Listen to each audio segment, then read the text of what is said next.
Okay, guys, so here we are at the World Maker Faire, and we picked out a few choice people um, to talk about in depth as much as we can about the projects that they're doing. And there's an amazing program that these guys are doing, and it's called Enable. And we'll hand you over to its founder, John, to let you know what exactly it's all about. So, hello. I'm John Schull. I founded this global network of volunteers, really digital humanitarians, who are using 3D printers to develop mechanical hands and arms for children born without fingers and hands. You should visit the booth and get some video of them, but they're simple mechanical devices. When you bend your wrist, it makes a fist. These are being produced by the hundreds now, by volunteers all over the world, and are being given away for free. So it's an interesting movement because it involves distributed manufacturing, crowdsourced philanthropy, mutual aid. We're not just doing the fabrication, we're also designing and developing new devices that are disrupting the prosthetics industry. And we're beginning to think we may have a new form of philanthropy as well. So it's become a global movement, and we have 20 people at our table here at the 2015 International Maker Faire. And there are events like this happening all over the world right now where people are explaining what we do, recruiting new volunteers, and finding their way to people who want inexpensive prosthetic hands and arms. That's fantastic. And what's the timeline on this? The timeline that between when you thought of the idea and this started kickstarting and then it started getting out there? We started this about 2.5 years ago, in 2013. And it's been growing steadily ever since. We have 6,400 volunteers in our Google Plus community today. You can find that by going to our website, which is called enablingthefuture.org. Click on Get Involved, and you'll get sucked right in. There are, as I say, about 6,400 volunteers now, and we'll have 6,500 in a week, because that's the way we grow. And so we've also formed the Enable Community Foundation, a non-profit organization whose job is to support the community, help it grow, and help make sure that it's as effective as it possibly can be. 6,300 volunteers are a terrible thing to waste, and I think we can engage them even more effectively than we currently are, and make sure they have the tools they need to get these devices out to all the people all over the world who need them.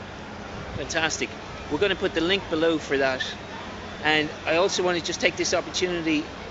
Enable was the reason that I met Mickey, and Mickey and I are two of the people that are forefronting getting a makerspace together in Panama City. So Mickey.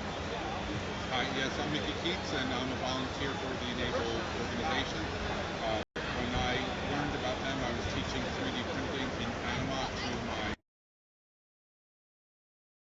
1s for 12, and I found Enable and started teaching them about it, and we were able to deliver the first 3D printed prosthetics in Panama with the help of other volunteers and workers, people that work with John. So it was exciting, and just in the past few days, I introduced them to the university that I graduated from, that I'm currently in a graduate program in instructional technology, and we hope that in the near future we'll have a great collaboration and do some wonderful work together with curriculum development and possibly an involved makerspace that allows us to service and use 3D prosthetics. In Panama. Well, in Panama, yes, and also in New Jersey at Stockton University that we visited, is in New Jersey, outside of Atlantic City.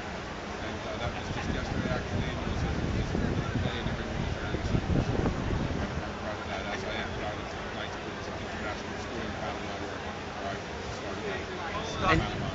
Stockton and Mickey are an interesting center of gravity for us, because he's got these connections in Panama, which is sort of a pilot of one of the international engagements that we're now doing.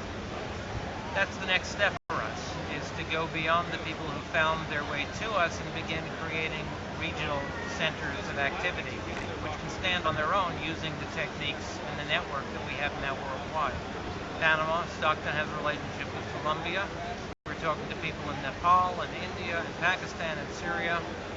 The role of the Enable Community Foundation is to help this process go global and partner with governmental and non-governmental organizations all over the world. Sounds fantastic. And just to put it, how it is, just a quick example of how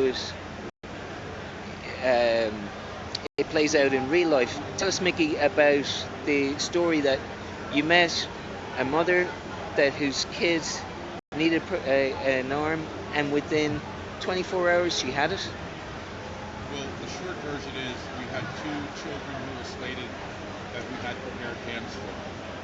Sadly, one of the children's parents got a little nervous before the delivery because we had some publicity involved and some other things in a very young child. So she backed out, and it just so happens that 2 days before that delivery, we were introduced to a little boy who was missing his arm through Panamanian health officials associations.